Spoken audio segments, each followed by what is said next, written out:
Hi everyone, it's Kim here with Card Creations by Kim.blogspot.com, and I have a friend who is a teacher. I actually am a former teacher, but she every year does something for her class for St. Patrick's Day. And in her school, and in probably most schools, they don't really like to have a whole lot of parties anymore. It's very, very disappointing. But she does this for her class. And I came up with this design for her. She loved it, so we're going to go for it. Let me talk about the cartridges here that we used.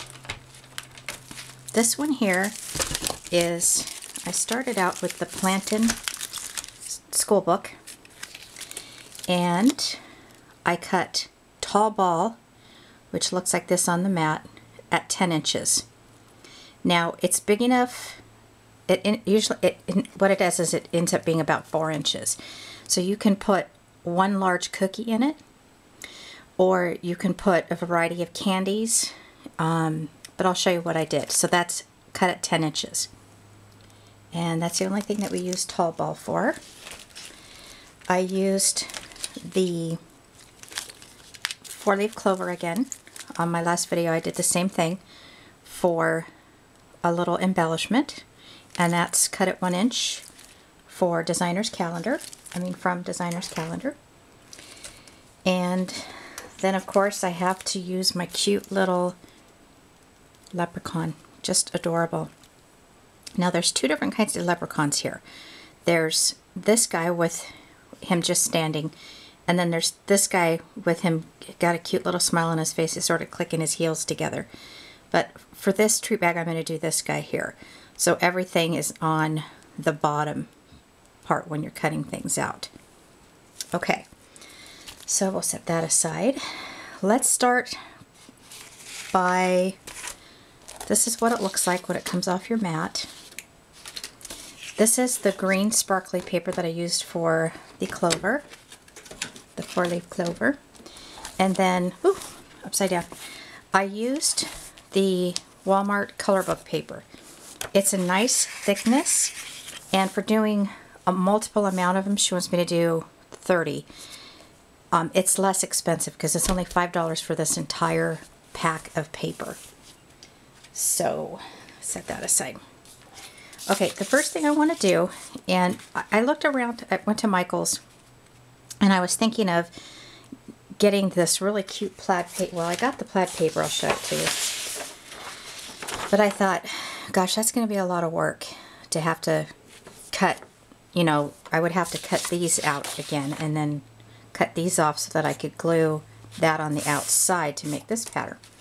So what I found was this adorable stamp. Perfect, right? And it is large plaid stamp from Digital Design. So I'll show you what I did there too. But that is actually the first thing I'm going to do. So let's set this aside. And I'm going to pull out, I cut a little piece of my craft mat. Like so. And we're going to go ahead and stamp this front very first thing. And I like the StazOn ink for this. Little thing there. Alright, I'm going to get it all, push it down real good.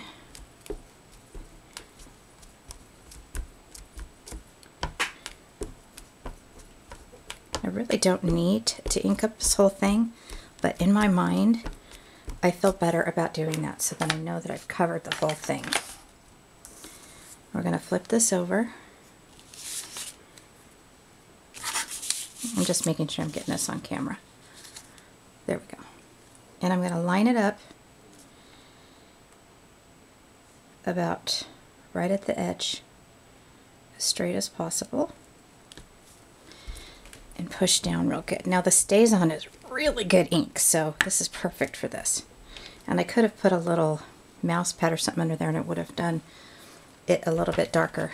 Plus, at this angle of stamping it, it didn't turn out as bright as this one. But for demonstration purposes, it's acceptable. Okay, next thing you want to do get your score tape out, and you're going to put score tape on each side of these little bumps.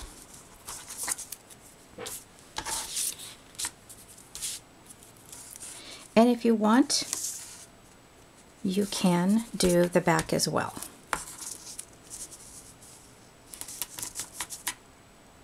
Stamp the back. You can do that one as well. Alright, done with that. Now you want to do a little bit of folding here. It'll help your little treat box stay up nicer. And then you want to come here, fold that there,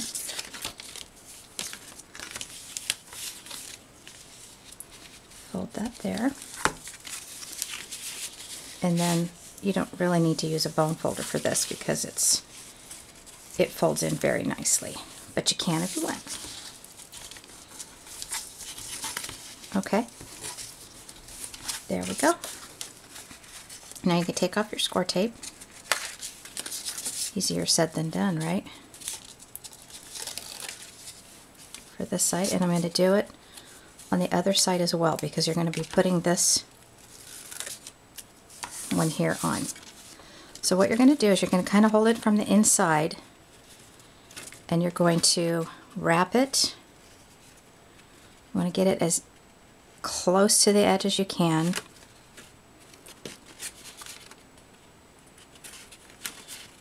In like so.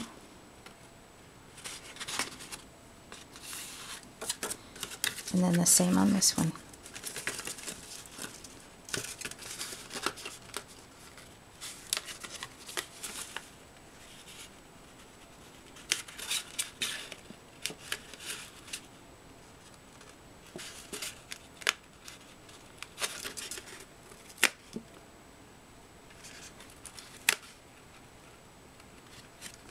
And then once you're sure you like how that's laid down, you want to come in with your bone folder or your finger and push that down real well.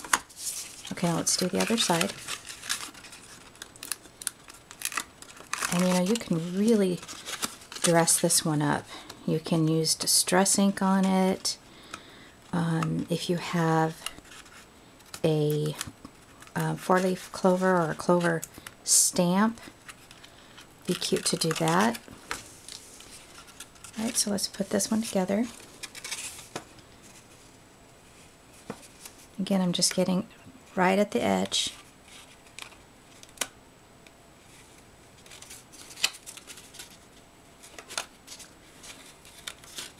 I'm going to put a little dab of glue right there because I'm noticing that I didn't get the score tape all the way to the end, and that's really important that you do that.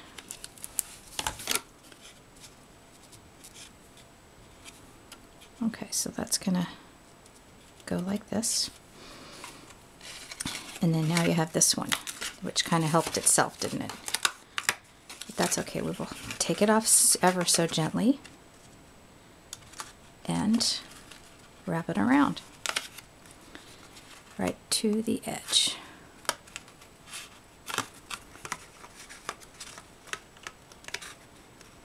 I'm being very picky about this, but it won't look right if it's not done correctly. And then I'm going to go in again and push with my bone folder. Alright, so let's put our little leprechaun together. There's a little box. How cute is that? Like I said, you know, a big cookie can go in there, or assortment of candy. Alright, so I cut 2 different leprechaun backings out for a reason. I wanted to show you. You have the shadow, or you have the body. Now the body comes with the stripe that you need for his hat. If you cut the shadow, you're not going to get that stripe. So that's that there. Plus it all depends on what kind of look you want. This is layer 1.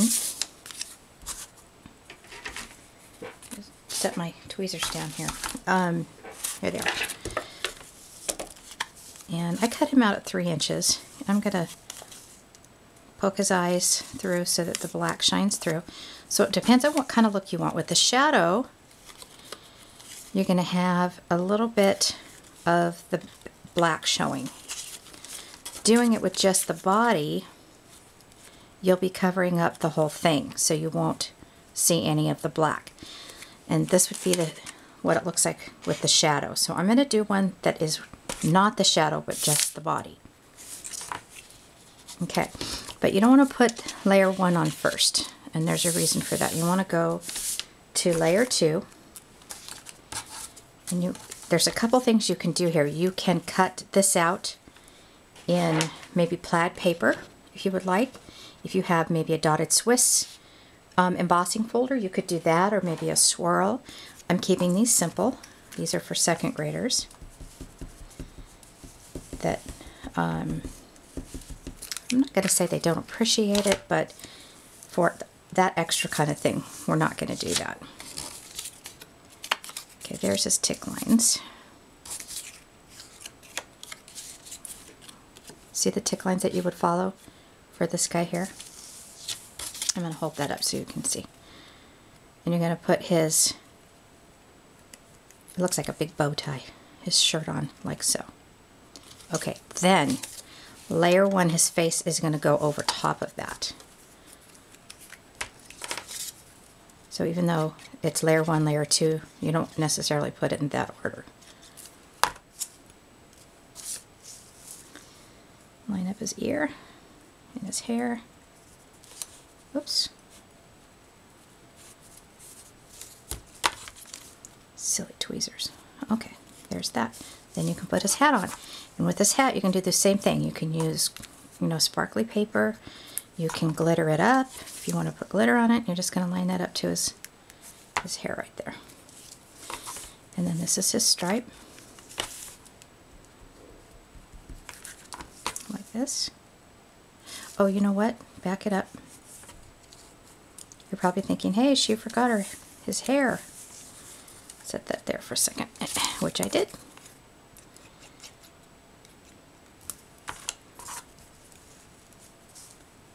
Cute. Oh, whoever designed this cartridge. Brilliant, brilliant, brilliant. Okay, and then so there's the tick line for the hat. And the black stripe. Okay, then layer 4, it comes with the belt buckle, the button, and 2 cheeks. Now that would mean that I would have to cut it out in yellow and pink. So I did something different. Let's go ahead and put his buckle on.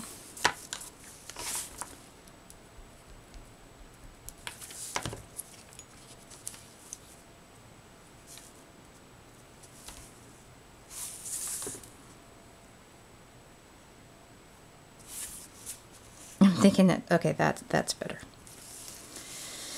And the finishing touches, his little hands.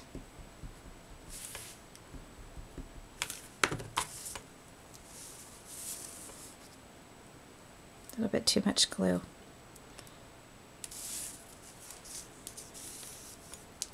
Oops. His little thumbs are up like this.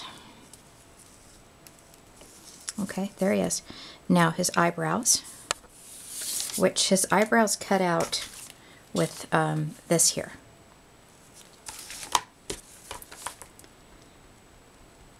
Trying not to squeeze it too hard so it doesn't gush out on me. I tried to use Zig on this because it's so much easier for like a fine tip. But this one, I actually had to go back and re-glue it with the Tombow because the Zig was not holding the pieces on. Okay, now he has this little button that's going to go right here. And you could put a real button if you would like. Okay, and oh, my dog's having a dream.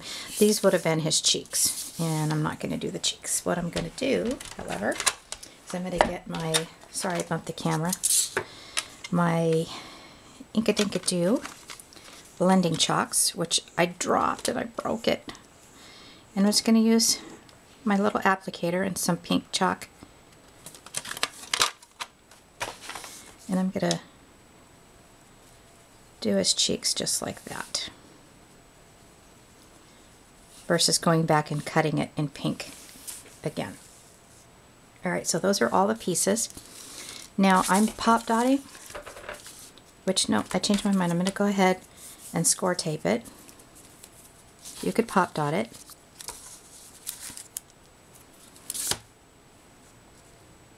Score taping will definitely keep it on better, especially for the kids. And are you thinking, gosh, where did she get that score tape? I've never seen score tape like that. Joann's. And it's about half the price of the regular score tape that you can get. Alright, so then I have my little clover. And there's some more things you can do. You can cut out maybe like the word lucky. If you wanted to put, you know, this here across here just to embellish it even more. Like I said, you could also use some distress ink if you want to ink it up a little bit more. That's fine too. Okay, so that's the box. Now let me just show you what I did here. I bought these at my local Party City, and it comes with the bag and the twisties as well. And then I got this, which was 99 cents, and I think the bags were $2.99, but you get 25 of them. So what I did was I took one of the bags, and I put the coins in there, and then I snuck in one of my favorite Girl Scout cookies, the two of the Thin Mints, and I put it in just like that. Now the bag is actually too tall. See how it's, so I cut it down once I got it in and twisted it up, I see. Okay, so some more suggestions. If you have the time and you want to, you can get, take your StazOn green ink, and you can, while the bag is flat with nothing in it, you can actually stamp, if you have, you know, a clover stamp or anything, you stamp it on the bag and it let it dry. It's going to take a while for it to dry, but you'll have little clovers all stamped on your bag. And gosh, I think that's it. So like I said, there's a lot more you can do with it, or you can just have it simple like this. So all right, everyone, thanks for watching. If you have any questions, just let me know, and have a great day.